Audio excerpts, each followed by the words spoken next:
Alright, so welcome back to this Let's Build of this nice little not colonial house. Let me just add in a fence on the other side here.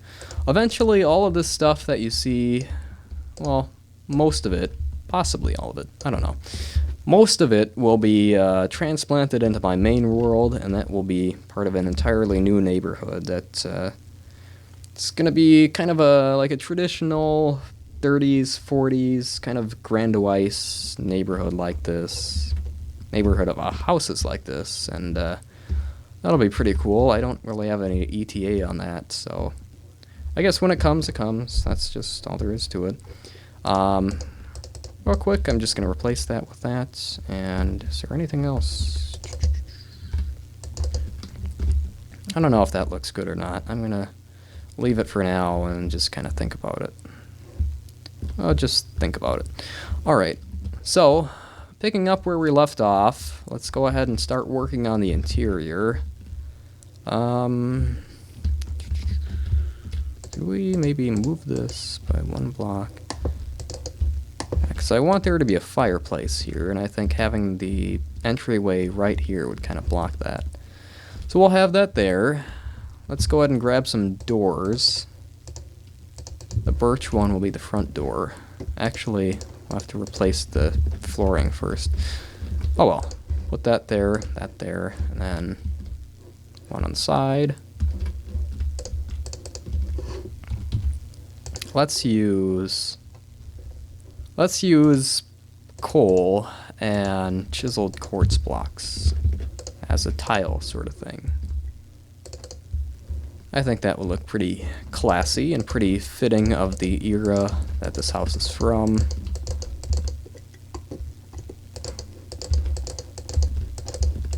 Alright, so that's the kitchen, and we'll do the same with the bathroom.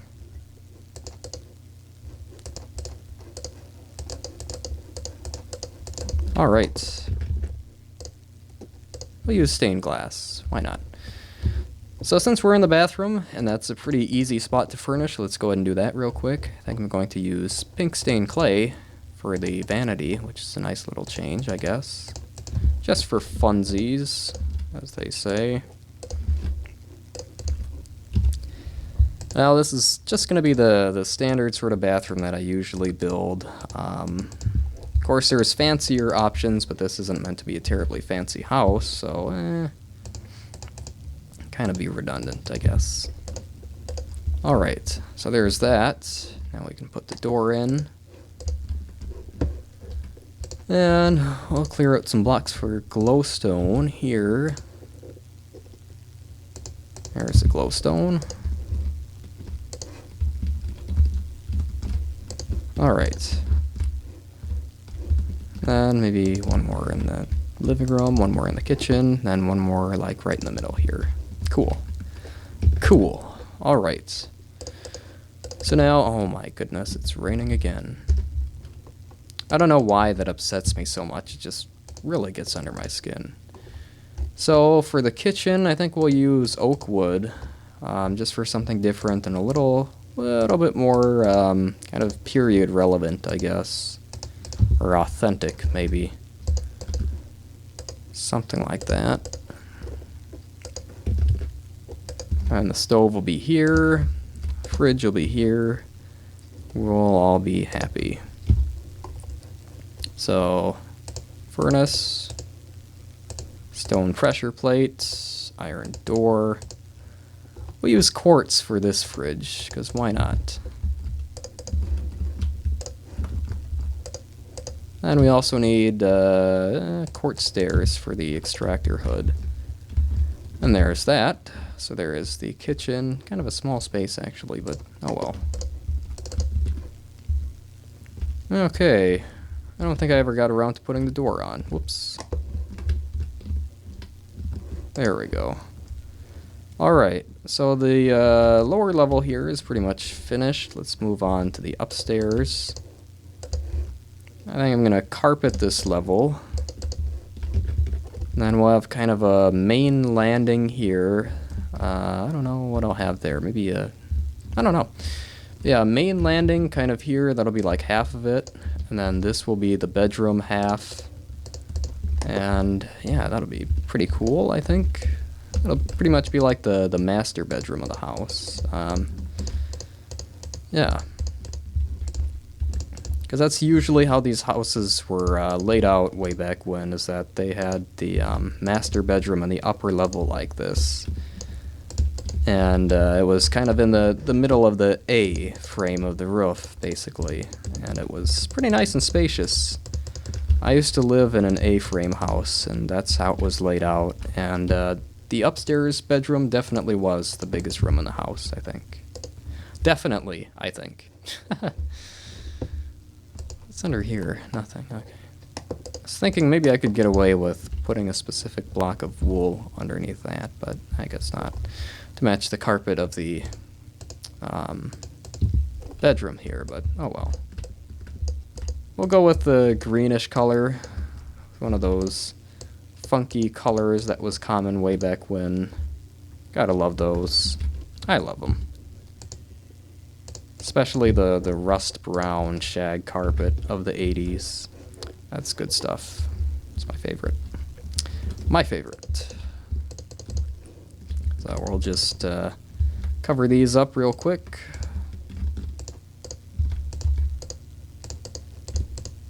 Then we'll wall off the area where the bathroom is going to be, wherever that is. I'm not quite sure. It's going to be in here somewhere, because there's really nowhere else for it, but not sure where exactly I'm going to put it. Here, I guess I will just use some quartz. Yeah. Quartz blocks just to wall this off. And we'll throw down carpet. I don't know what exactly this area would be used for. Maybe as a little kids' play loft or something. Because it's hardly accessible, but I mean, it's space, right? Space is space. Okay, so, bathroom time. And I guess it just needs to be a fairly small kind of half bath with a sink, and a toilet. Because that's usually what these kind of loft bathrooms were, I believe. So, nothing terribly fancy, just enough, or just the pretty much bare necessities. Yep, so there's that. Now let's go down and grab the usual bathroom components from here.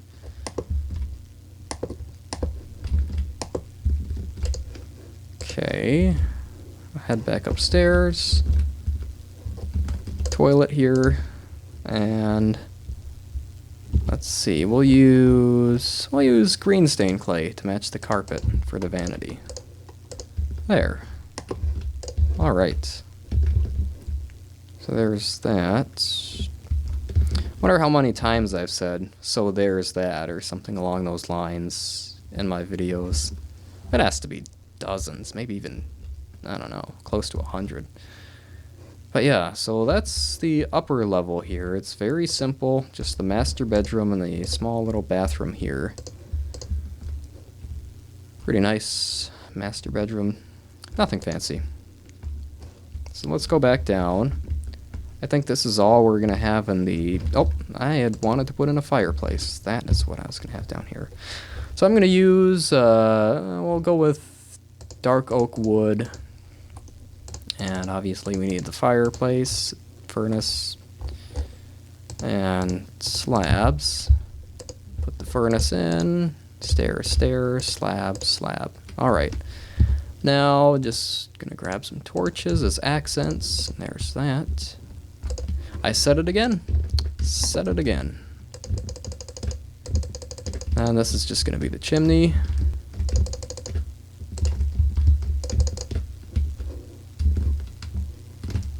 I think that looks okay. Put in some brick stairs. And since this episode is only, I don't know, like 10-ish minutes long at this point, I think I am gonna roll the landscaping into this too. I also think I'm gonna get rid of these. Yeah, I just figure, well, it's only like 10 minutes right now, so it's It's fine. This is a small house and the landscaping shouldn't take very long. I love that cheat. I just love that. Thanks to the kind individual who recommended that. I thought it wouldn't work for the longest just because most of my worlds dated back to before single player commands were a thing. So I was just like, it's not going to work, it's not going to work. But lo and behold, I tried it and it did. And for that, I am thankful. So, let's see, I'm going to put in a little kind of stand here for flowers, flower pots. I think I'll use quartz for that. That looks decent. Now we'll put in awnings. You can't have a house from this era without awnings. You just can't. Not if you want it to look realistic. Or so I say. That's my opinion, at least.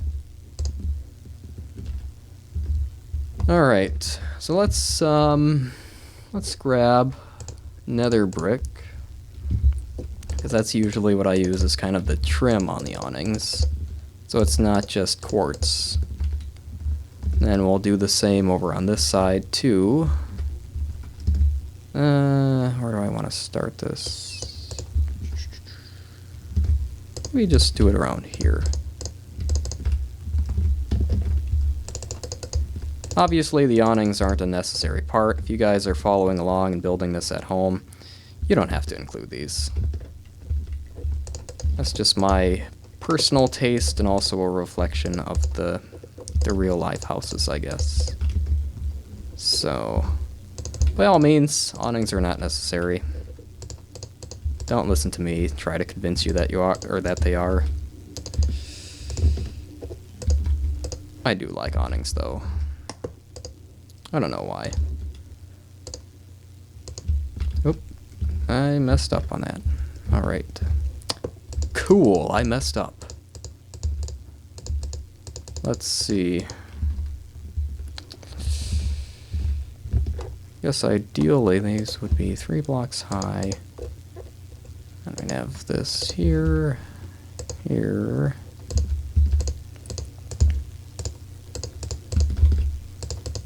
Keep breaking blocks when I mean to have them stay in place. It's kind of annoying. Okay, there we go. So I think that works. And then this right here in the middle. Sweet, alright. So there's some lovely awnings, and now, as promised, we're going to go ahead and get into the landscaping. So let's use, I'll just stick with stone slabs here. As you can probably imagine, landscaping a house with a yard this small is probably it's going to be a simple undertaking. It's just not a whole lot of space to work with, so obviously not a whole lot of stuff is needed. And we'll use stone pressure plates. Actually, we'll have a sidewalk going around here to the side entrance.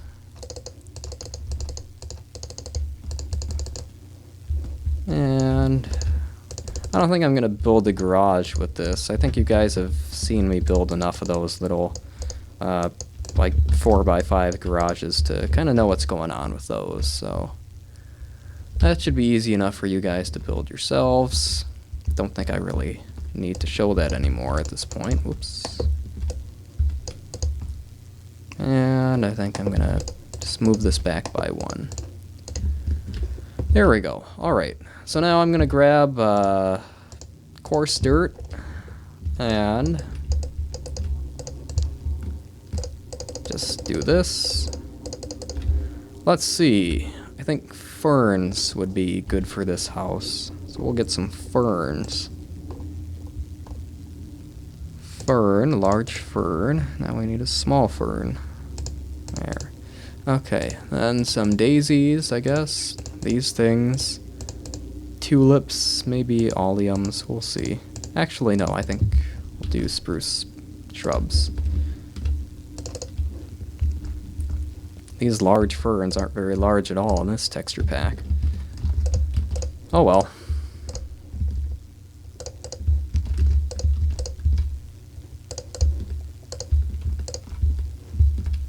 We're going to do this just a bit sparse because it's not meant to be like a pristinely landscaped, really fancy house. It's just enough to look decent and add some kind of pizzazz to it. And there goes the rain again. You see this whole log here. This is a microcosm of what it looks like when I spend, a couple hours in a world. Just constant rain clear, weather day, or time day. Would be nice if there was a way to actually just disable weather and the day-night cycle. I'm sure there is. We'll have to look and see. We'll just put some different flowers on this little stand here. And maybe one more right next to this. We'll use a spruce sapling. Okay, so that is one little colonial, quote-unquote, house. I still don't think these are colonial. I really don't. But yeah, this is a Detroit-style, probably Tudor sort of deal. And I think one more touch I'm going to add is just using stairs here for the windows. Under the windows, rather, just to give it a little bit more pizzazz, a little bit more texture, all that good stuff. And I think one more window up here. Yep. Okay, yeah, so I think that just adds a little bit more texture to the sides of the house and the back. Even though you're not really going to be looking at that much, it still helps to have just that more aestheticness to it. So let's go for a quick spin through the interior. Nothing really remarkable. Little kitchen / dinette, I guess. Living room with the stairs or door to the outside. You could probably make a basement and stairs to the basement here if you were so inclined, but since this is a normal flatlands map and the ground is only like 4 blocks deep, I'm not going to be doing that. So here's the bathroom. Here is bedroom 1. There is bedroom 2. Then upstairs we have the loft up here.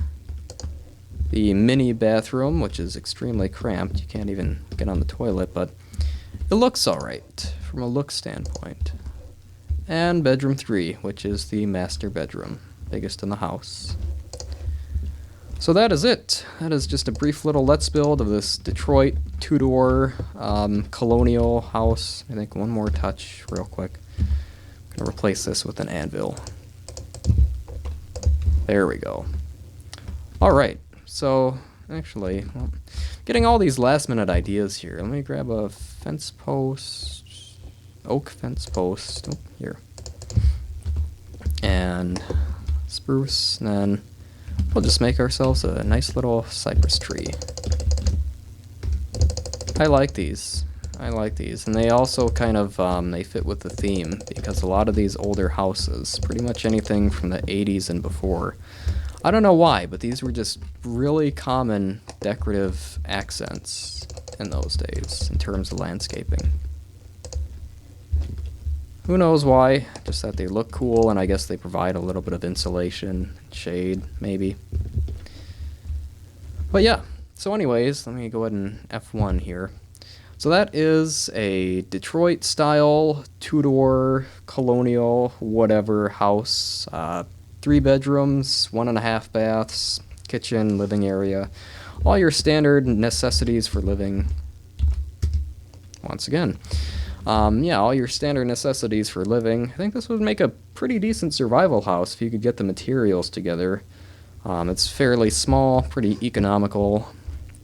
I think the layout is reasonably functional, and if you're not too concerned with realism, i.e. if you're just playing survival to survive, you can do a lot with the layout. I think, these rooms could become enchanting rooms or crafting rooms, storage, whatever, all that good stuff. So I think it's a pretty solid home overall, pretty good floor plan, if I do say so myself. Just pat myself on the back like that. Everybody loves to do that. Anyway, yeah, so that's just about it for this little Let's Build series. Just 2 episodes, not much of a series, but pretty happy with the way this house turned out. Hopefully you guys like it too. Let me know what you think. I know it's a bit jarring to kind of go to late 30s from 70s and 80s, which is the stuff that I normally build. But yeah, I mean, I don't know. Maybe you guys really like this. I think I like it. Maybe you will too. So yeah, let me know what you think. Thank you guys for watching, and if you enjoyed the video, please feel free to leave a like or comment or subscribe or whatnot if you haven't already. If you didn't enjoy the video, then, you know, hey, that's fine too. I understand. But if that's the case, then all I ask is that you leave some constructive criticism instead of just leaving a dislike. I always like to know if there's things I can be changing or doing better, and if I can help it, it's something I will work to change. So, with that, thanks again for watching, and hopefully I will see you in the next episode of whatever is uploaded next.